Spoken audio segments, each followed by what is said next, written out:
Hola, saludos a todos, ¿cómo están? Hoy es lunes 22 de marzo del año 2021. Continuando con esta serie de videos donde la idea única es compartir experiencias de acontecimientos históricos que me han tocado vivir, ¿verdad? Con la idea fundamental de tratar de obtener algún tipo de experiencia positiva, ¿verdad? Siempre le he señalado que a mí me hubiera gustado que, no sé, que mis mayores hubieran compartido sus experiencias, ¿no? Yo realmente tampoco cometí el error de nunca cuestionarlos, nunca los cuestioné, de información que ellos pudieran tener, de eventos que a mí no me habían tocado vivir y de los que únicamente tiene uno referencia por por los libros, por lo que nos cuentan en la escuela, con algo que podemos, información que podemos tomar de alguna película o así, pero que eventos que yo les había tocado vivir, nunca hicieron comentarios al respecto y lo he señalado. Vamos a suponer de la guerra de Vietnam, de la guerra de Corea, o así, de la Segunda Guerra Mundial, de la Revolución, de la Primera, o sea, algunos de mis familiares, vivieron esos acontecimientos y yo también cometí el error de nunca cuestionarlos. Por eso, pues hay que tratar de resarcir ese error. No quiero cometerlo. Digo, en lo posible, resarcirlo en lo posible. Yo no quiero decir que los acontecimientos históricos que me han tocado a mí vivir sean más importantes que aquellos, pero creo que pueden ser de interés para los más jóvenes, ¿verdad? Que solamente tienen nuevamente como fuente de información los medios tradicionales, ya sean las películas, lo que dicen en los libros y así. Si yo considerara que eso fuera suficiente, no haría estos videos, ¿verdad? Por eso es que el propósito es compartir mi experiencia y que ustedes la comparen con la información que les presentan los medios oficiales en la escuela, en el cine, etcétera. Entonces, he estado tratando de hacer una secuencia histórica para irnos por secciones, por pasos, ¿verdad? Y entonces ya platiqué algunos datos que me recuerdo del sexenio de Luis Echeverría Álvarez, que me tocó vivirlo cuando era de niño adolescente. Y más o menos he hablado algunos videos respecto al sexenio de José López Portillo, para tomarlos como referencia, ¿verdad? En el paso del tiempo. Obviamente que con José López Portillo yo pasé de adolescente a mayor de edad, a la mayoría de edad. Para 1982 yo tengo 19 años, estoy en segundo semestre de la universidad estudiando química. Se llama Major en química y Minor en geología. Entonces, la idea era, pues yo buscaba estudiar algo referente que me acercara a la industria petrolera. Mi papá, mis familiares eran petroleros, era el ambiente en el que yo, por, por la familia, pues más o menos tenía más contacto. Entonces, por eso mi idea de estudiar química y geología, aparte que en química tenía muy buenas calificaciones, entonces, y en cuestiones así de ciencias, lo mismo. Entonces, por eso había seleccionado esas carreras, que eran las que estaban disponibles en esa universidad en la que estaba estudiando en el extranjero. Bueno, entonces, para 1982, a finales del sexenio de José López Portillo, se vive una crisis económica. Ya he hecho comentarios respecto a mis ideas sobre José López Portillo, ya he comentado que hay que tomar una definición de él y ya he comentado que él fue un presidente títere del presidente inmediato anterior a él. Es imposible creer que él no estuviera consciente de esa situación. Era un hombre inteligente, preparado, pero no tenía bagaje político.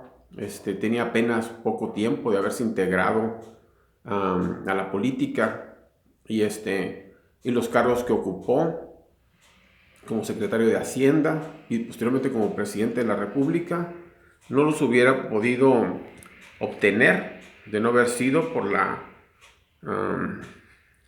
decisión de Luis Echeverría Álvarez. Es decir, Seguramente el nombrarlo secretario de Hacienda debió haber sido muy cuestionado. Yo no quiero pecar de ingenuo, pero yo tengo que decir que mucha de esa información, pues yo no lo, era muy joven, no fijaba en esas cosas. Yo nunca no podía saber que López Portillo fue nombrado a mitad del sexenio de Luis Echeverría. Había mucha información que se nos ocultaba a los ciudadanos o no se hacía hincapié en esos datos. Y yo mismo, por mi juventud, por así, no era de mi interés la política así. Estoy hablando de esas experiencias, obviamente de lo que yo veía, aunque no era de mi interés, pues como quiera pues lo tiene uno en la mente, ¿verdad? Y han transcurrido ya casi 40 años de eso. Entonces, después va uno incrementando ciertos grados, dudas o conocimientos o vacíos de información que uno tenía. Entonces, ya he comentado, a todas luces queda claro que José López Portillo fue un presidente títere. Entonces, en la conformación de su gabinete, colocó algunos familiares en algunos puestos, realmente no de relevancia. A su hermana, Margarita López Portillo, la nombró secretaria de, pues, ¿cómo se puede decir? Pues así de radio y telecomunicación. Cosas así que referidas al cine, al radio y la televisión. Entonces, y mucha gente tuvo muchos conflictos con ella por su pensamiento ultraconservador. Por ejemplo, hay un caso de una telenovela que protagonizaba Lucía Méndez, que se llamaba La Colorina. Inicialmente esa telenovela transcurría en un burdel, ¿verdad? Ella originalmente era una prostituta. Este personaje que personificaba Lucía Méndez y hacía compañía con la actriz Julissa, también una actriz de la época del rock and roll. Entonces, pues las escenas que se llevaban así, la actuación de estas dos actrices, pues era muy convincente, entonces escandalizó. Y y como esa era una telenovela que se veía más o menos como a las 9 de la noche, de la última novela como actualmente, se le hizo muy subida de tono y ordenó que se pasara a la medianoche. Entonces, si ustedes preguntan a algunos de sus familiares, podrán comentarle que por un tiempo esa telenovela dejó de verse, hasta que ya posteriormente, cuando ya la Colorina se había redimido, volvieron a transmitir la telenovela por televisión. Entonces, es una idea del tipo de personaje que era esta señora, y lo mismo ocurría en el cine y en otros medios de comunicación, ¿verdad? Entonces, bueno, colocó algunos familiares, pero en los puestos claves, pues obviamente que habían sido designados por su antecesor. Entonces, estamos viendo que al final de su sexenio hubo una crisis económica. Esa crisis económica nos dijeron que se debió a que había habido una caída estrepitosa en los precios del petróleo. Estamos hablando, como digo, comentarios que los hago a a casi 40 años de distancia. Entonces, así es, la crisis económica, vamos a decir, se hace pública en agosto.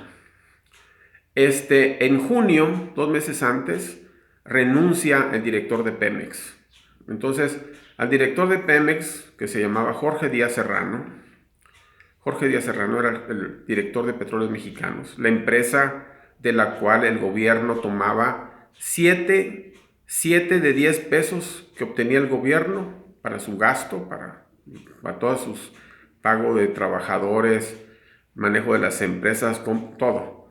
Eran 7 pesos de cada 10 de la economía, tenían su origen en petróleos. Era la empresa mucho más grande de todo el estado, más que todas las empresas juntas, privadas y públicas, era la que más generaba. Entonces, los precios del petróleo, que por natural siempre iban en ascenso, en el último tramo de su sexenio, tuvieron, aparte de ese incremento natural, una cantidad de dinero más caro el petróleo, por una cuestión especulativa, una burbuja especulativa. Empezaron a especular con el precio, entonces subía sin realmente tener un fundamento de que escaseara o cuestiones así. Entonces había pues obviamente que ese precio, ese sobreprecio, beneficiaba las finanzas del gobierno de México, el gobierno de José López Portillo. Entonces este personaje, Jorge Díaz Serrano, un personaje oscuro que nadie mencionaba a los ciudadanos, así, pues era el director de Pemex, pero más que nada, ¿no?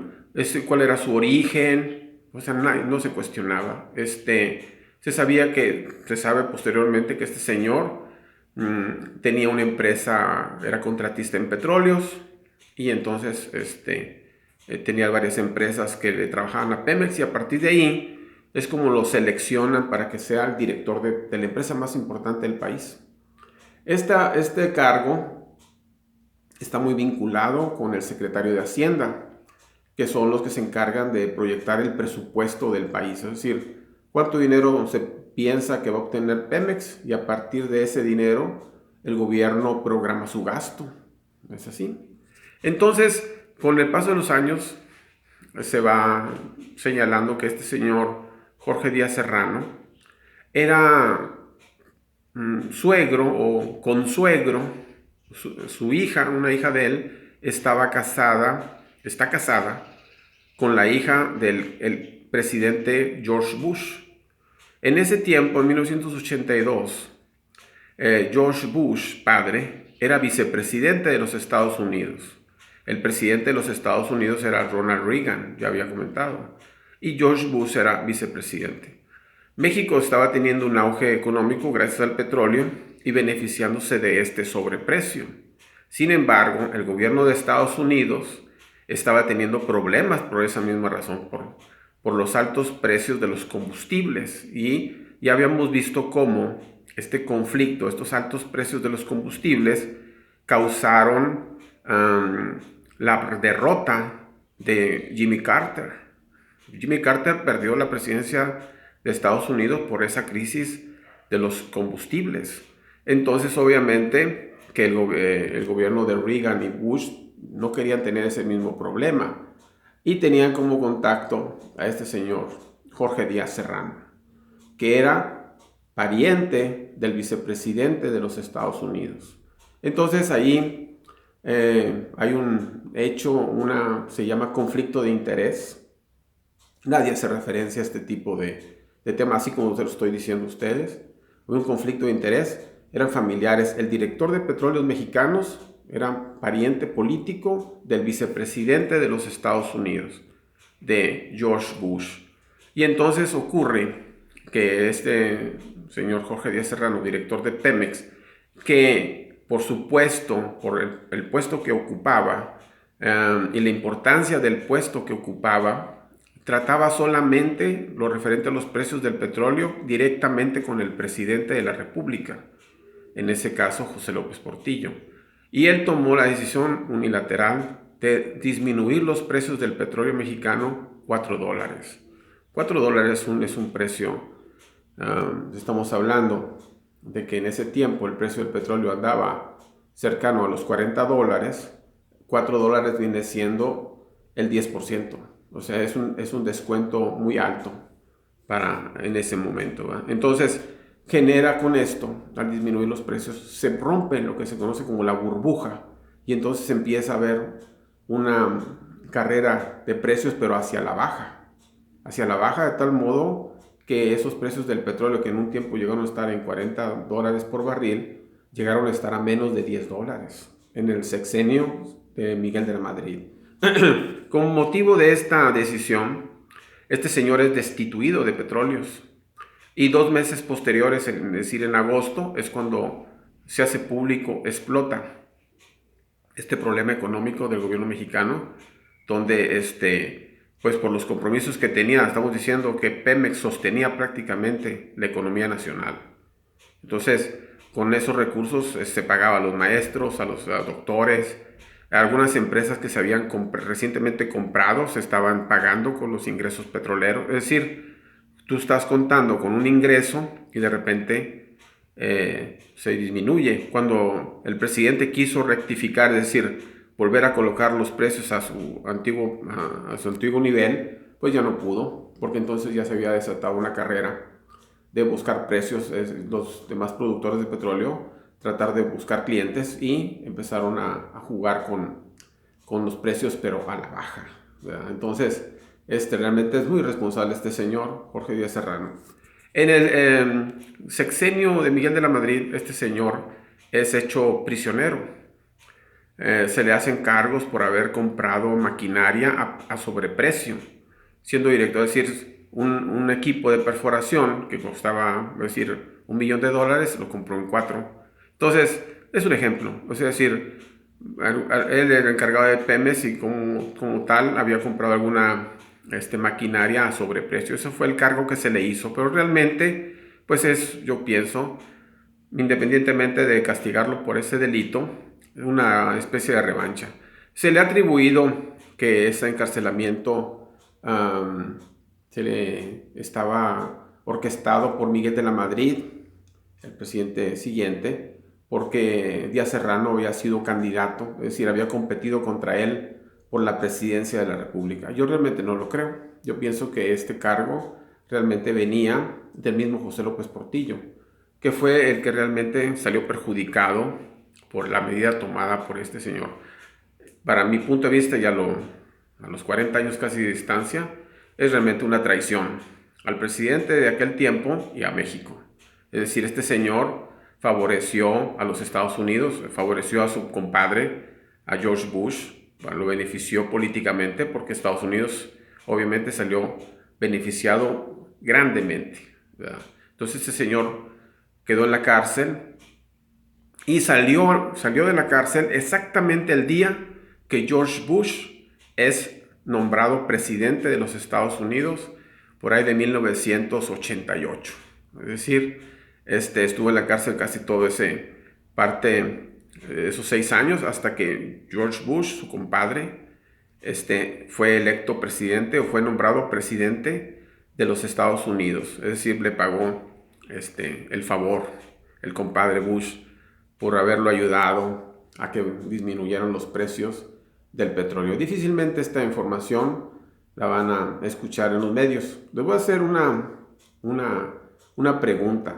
Quiero preguntarles que me digan cómo se llamó el director de Petróleos Mexicanos durante el sexenio de Miguel de la Madrid. Ahí con esta pregunta, si lo pueden contestar, podrán darse cuenta si están poniendo atención a lo que ocurre a su alrededor. Bueno, esa respuesta la van a tener seguramente en la información que viene junto con este video. Bueno, seguramente continuaremos hablando de este tipo de información que es relevante y que explica el porqué de la crisis de 1982. Bueno, saludos a todos, espero que esta información les sea útil en la toma de sus decisiones. Saludos a todos, los siguientes videos, bye.